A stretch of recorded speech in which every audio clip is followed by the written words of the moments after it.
Hello student. जैसा कि हमें पता है कि जनरल इंजीनियरिंग का एक टॉपिक है थेवेनिन थ्योरम। अच्छा, थेवेनिन थ्योरम को बनाया क्यों गया है? वो इसलिए बनाया गया कि कभी कभी हमें ज़रूरत पड़ती है कि हम कठिन परिपथ को जल्दी सॉल्व नहीं कर पाते।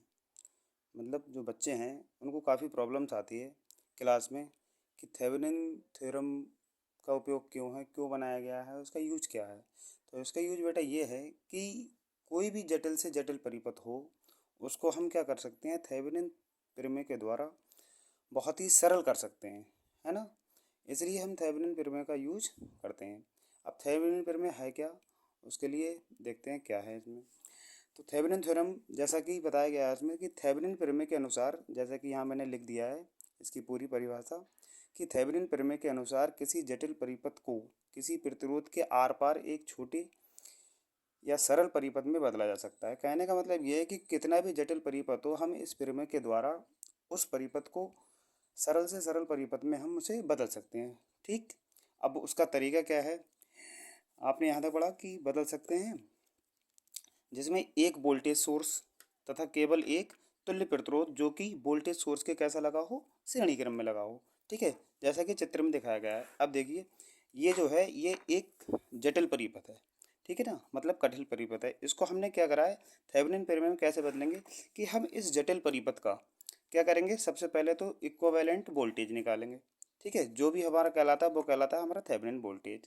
और इसी परिपथ का हम क्या करेंगे, एक इक्विवेलेंट रेजिस्टेंस निकालेंगे। ठीक है ना, जो पूरे परिपथ का जो परिपथ होगा, पूरे परिपथ का जो प्रतिरोध होगा, सॉरी, उसे हम निकालते हैं।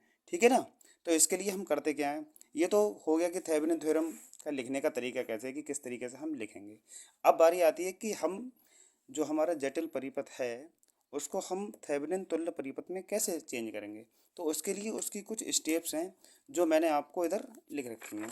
ठीक है, अब उसकी क्या स्टेप्स हैं, हम उनको वन बाई वन देखेंगे।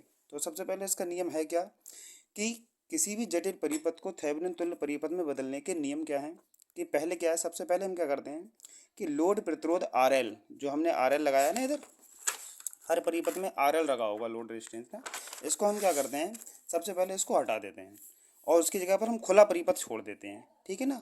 अब जो खुला परिपथ हमने छोड़ा है, तो हमने इससे पहले पढ़ा किरचॉफ के नियम। किरचॉफ के नियम दो हैं, एक है केवीएल और एक है केसीएल। केसीएल मतलब किरचॉफ करंट लॉ, और केवीएल है किरचॉफ वोल्टेज लॉ। उसके द्वारा हम क्या करते हैं, उस खुला परिपथ जो हमने छोड़ा उसके बीच हम क्या करते हैं, वोल्टेज को ज्ञात करते हैं। ठीक है ना, वोल्टेज जिसे हम कहते हैं थेवेनिन वोल्टेज या बीटीएच कहते हैं। ठीक है, जैसा कि यहाँ मैंने लिख दिया है। इसके बाद जब हम वोल्टेज ज्ञात कर लेते हैं, फिर क्या करते हैं, सारे सोर्स जो भी लगे हुए होते हैं, जैसा कि इस परिपथ में देखो कितना, एक सोर्स लगा हुआ है। ठीक है, अगर इसकी जगह और भी सोर्स लगे होते हैं, हम सारे सोर्सों को क्या करते थे, हटा देते हैं। सारे सोर्सों को हटा देंगे। जैसे अब कैसे हटा दें उनका भी एक तरीका है। अगर वोल्टेज सोर्स लगाए तो उसे हम शॉर्ट सर्किट कर देंगे, और अगर करंट सोर्स लगाए तो उसे हम ओपन सर्किट कर देंगे। ठीक है ना। अभी हम आगे एक उदाहरण दिया है मैंने, उस उदाहरण के थ्रू हम उसको पूरी तरीके से समझेंगे। ठीक है ना। और इस थ्योरी को मैं ऐसे कर दे रहा हूँ, और वीडियो को पॉज करके आप इस थ्योरी को लिख सकते हैं। ठीक है ना। और समझने के लिए इस बार बार वीडियो को आप देख सकते हैं। ठीक है। और अपने भाइयों की हेल्प करने के लिए इस वीडियो को लाइक करें। ठीक है, और सब्सक्राइब करें चैनल को, और अगली वीडियो का इंतजार करिएगा। जब सब्सक्राइब नहीं करोगे तो अगली वीडियो कैसे मिलेगी। ठीक, तो अब तीसरा पॉइंट ये हो गया। अब तीसरे पॉइंट में हम क्या करते हैं कि सारे जो भी सोर्स लगे होते हैं उनको हम हटा देते हैं। सोर्सों को हटाने के बाद हम क्या करते हैं, पूरे परिपथ का तुल्य प्रतिरोध ज्ञात करते हैं, जैसे हम इक्विवेलेंट रेजिस्टेंस कहते हैं, जो पूरे परिपथ का होगा उसी को हम आरटीएच कहते हैं। ठीक है ना, वो पूरे परिपथ का प्रतिरोध होगा। ठीक, अब चौथा पॉइंट क्या कहता है, अब हम वोल्टेज और हमने प्रतिरोध निकाल लिया, तो अब क्या करेंगे, अब थेवेनिन तुल्य प्रतिरोध बना देंगे। ठीक है, जो कि इस तरीके का होगा। ठीक, अब हमने आरटीएच लगा दिया, और उसके सीरीज में क्या है, मतलब वोल्टेज है, या वोल्टेज लगा दिया, वोल्टेज के सीरीज में हमने क्या कर दिया, पूरे परिपथ का तुल्य प्रतिरोध लगा दिया। यही हमारा क्या है, थेवेनिन तुल्य प्रतिरोध, तुल्य परिपथ होता है। ठीक, अब हमने जो सबसे पहले प्रतिरोध हटाया था, ठीक है, उसको हम क्या कर देंगे, उसमें ऐड कर देंगे दोबारा से। ठीक, तो ये हमारा जो जटिल परिपथ है, ये वाला जो जटिल परिपथ है उसका तुल्य परिपथ क्या बन जाता है, ये बन जाता है। ठीक है, इसके पश्चात हम क्या करेंगे कि इस लोड रेजिस्टेंस आर एल में हम क्या करेंगे, लोड करंट को फाइंड कर लेंगे। ठीक है ना। तो आप इसको नोट कर लें, वीडियो को पॉज करें और ये नोट कर सकते हैं। ये कैसे आया आई एल, तो आपको पता होगा ओम का नियम बी बराबर आई आर होता है। अगर आई निकालेंगे तो क्या होगा, बी अपॉन आर। ठीक है, अब इसको हम सर्किट में कैसे अप्लाई करते हैं उसको मैंने एक उदाहरण के थ्रू समझाया है। तो हम चलिए उदाहरण देखते हैं कैसा क्या है। ये एक क्वेश्चन है जिसमें लिखा है कि थेवेनिन प्रमेय का प्रयोग करके लोड रेजिस्टेंस में बहने वाली धारा ज्ञात करो। ठीक है, तो ये हमारा क्या है, जटिल परिपथ है जिसको हमें थेवेनिन तुल्य परिपथ में बदलना है। और उसके बाद इस लोड रेजिस्टेंस आर एल में हमें क्या करना है, करंट निकाल लिए। ठीक है, और इसकी वैल्यू हमें क्वेश्चन में दी रखी है। आर एल दो वैल्यू दी हैं, पहले अगर 10 ओम होगा इसका रेजिस्टेंस तब वैल्यू क्या होगी, और 50 ओम होगा तब वैल्यू क्या होगी। ठीक है ना, तो आइए इसे सॉल्व करते हैं। तो सबसे पहले थेवेनिन थेवेनिन प्रमेय के जो नियम है वो आपको बता चुका हूँ कि क्या करते हैं। सबसे पहले हम लोड रेजिस्टेंस है उसको हटाते हैं और वहाँ पर ओपन सर्किट खुला छोड़ देते हैं, और ओपन सर्किट के बीच में हम क्या निकालते हैं, वोल्टेज, जो कि हमारा थेवेनिन वोल्टेज कहलाता है। तो जैसा कि मैंने लिख दिया है, सर्वप्रथम लोड रेजिस्टेंस आर एल को परिपथ से बाहर करते हैं। बाहर करेंगे तो इस तरीके से कुछ हमारा परिपथ दिखेगा। ठीक है, अब क्या करेंगे, खुला परिपथ के बीच वोल्टेज बी ओ सी या बी ए बी ज्ञात करेंगे। ठीक है, अब एक बात बताइए कि आपने किरचॉफ के नियम तो पढ़े ही होंगे। ठीक है ना, केवीएल और केसीएल। तो करंट क्या होता है, करंट हमेशा लघु पाथ को फॉलो करता है, मतलब कम जगह को फॉलो करता है। तो करंट जो यहाँ से जो हमारा करंट जाएगा वो क्या होगा, सी ई सी डी एफ, इस वाले लूप में ही फ्लो करेगा। इधर तो करंट जाएगा ही नहीं, तो इधर करंट जीरो होगा, और जब इधर करंट जीरो होगा तो करंट इधर से जाएगा। ठीक है, अब चूंकि ये जो 40 ओम का प्रतिरोध है और 20 ओम का प्रतिरोध है, इनमें करंट सेम होगी क्योंकि ये सीरीज में हो जाएंगे, क्योंकि इधर करंट जाएंगी नहीं। तो इन दोनों में करंट क्या होगी, सेम होगी। तो ये दोनों सीरीज में लगे होंगे तो इनका तुल्य प्रतिरोध भी क्या होगा, 40 और 20 कितना होगा, 60 होगा। ठीक है, तो इसी तरीके से हम क्या करेंगे, तो अब ये वाला प्रतिरोध इसके कैसे है, पैरेलल में लगा हुआ है। तो पैरेलल में आपको पता ही है कि वोल्टेज कैसा होता है, सेम होता है, और सीरीज में करंट सेम होता है। तो अब क्या करते हैं, खुला परिपथ के वोल्टेज बी ए बी ज्ञात करेंगे।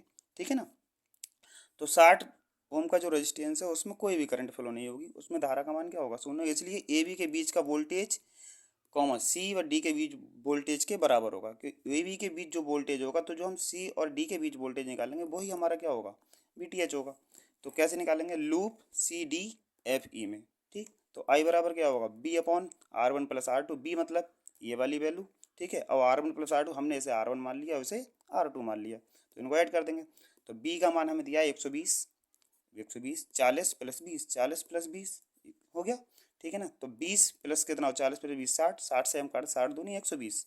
ठीक, तो हमारा करंट कितना आ गया, 2 एम्पियर। अब इस सर्किट में हमारी जो करंट है वो 2 एम्पियर। अब 2 एम्पियर इसमें भी होगा, 2 एम्पियर इसमें भी होगा, तो हम क्या करेंगे, सी और डी के अक्रॉस वोल्टेज निकाल लेंगे।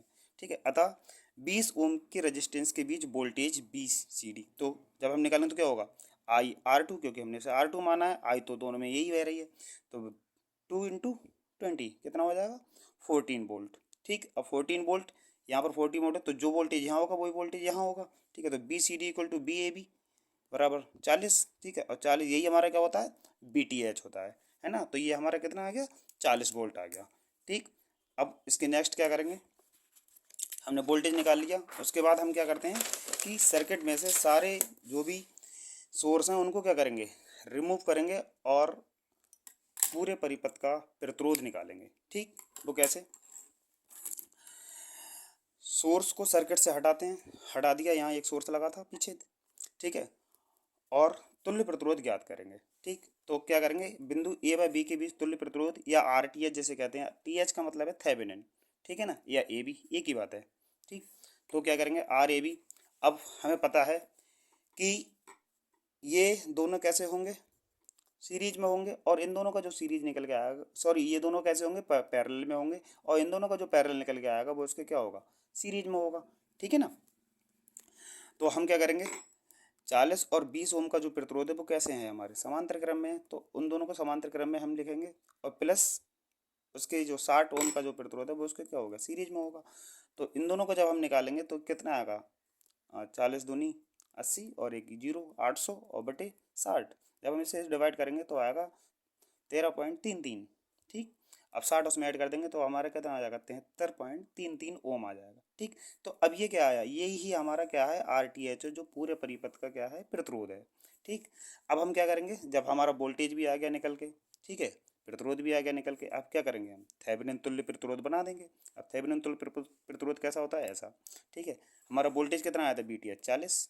ठीक, और हमारा टोटल प्रतिरोध कितना आया है, 73.33। ठीक, ये हमारा क्या बन गया, थेवेनिन तुल्य प्रतिरोध बन गया। अब तो कितनी आसानी से हमने जटिल परिपथ को एक छोटे से परिपथ में कन्वर्ट कर दिया। यही हमारी थेवेनिन प्रमेय सिखाती है। ठीक है, अब हमने क्या किया था, हमने जो लोड रेजिस्टेंस शुरुआत में हटाया था उसको हम क्या करेंगे, बाद में ऐड कर देंगे। ठीक है, अब ऐड कर दिया हमने, VTH हमारा है ही, आ रहा है। अब ये पूरा एक लूप बन गया। अब ये इसमें जो करंट होगी वही इसमें होगी, तो इसका मतलब क्या होगा, ये दोनों रेजिस्टेंस कैसे होंगे, सीरीज में कनेक्ट होंगे। यहाँ पर हम क्या करेंगे, लोड करंट को निकाल लेंगे। तो जैसा कि पहले ही क्वेश्चन में बता दिया गया है कि लोड रेजिस्टेंस हमारे कितने दिए हैं, RL = 10 और एक 15 दिया है। तो हम क्या करेंगे, पहले 10 को रख के निकाल लेते हैं। अब 10 को रख के कैसे निकालेंगे, तो हमारा फार्मूला मैंने लिखवाया है पीछे, IL = क्या होता है, BTH/RTH पे RL। तो BTH की वैल्यू हमने निकाल ली है 40 वोल्ट, RTH हम निकाल चुके हैं 73.33 ओम, प्लस RL 10 ओम दिया हुआ है क्वेश्चन में, है ना। तो 40 बटे क्या हुआ, 73.33 और 10 कितना होगा, 83.33। ठीक है, जब हम 40 को 83.33 से डिवाइड करेंगे, भाग करेंगे, तो हमारा आ जाएगा 0.48 एम्पियर। ठीक है ना। आई होप, मुझे लगता है कि आपको वीडियो पूरा समझ में आया होगा, और ना समझ में आया हो तो आप इस वीडियो को बार बार देखें। ठीक है, ये आपके एग्ज़ाम में बहुत हेल्पफुल रहेगा। ठीक है, कम से कम 5 नंबर का क्वेश्चन तो इससे आपको एग्ज़ाम में मिल ही जाएगा। ठीक है ना। और अगली वीडियो के लिए आप चैनल को सब्सक्राइब करें, वीडियो को लाइक करें, और आपका कोई सवाल हो तो कमेंट बॉक्स में ज़रूर करें। नमस्कार।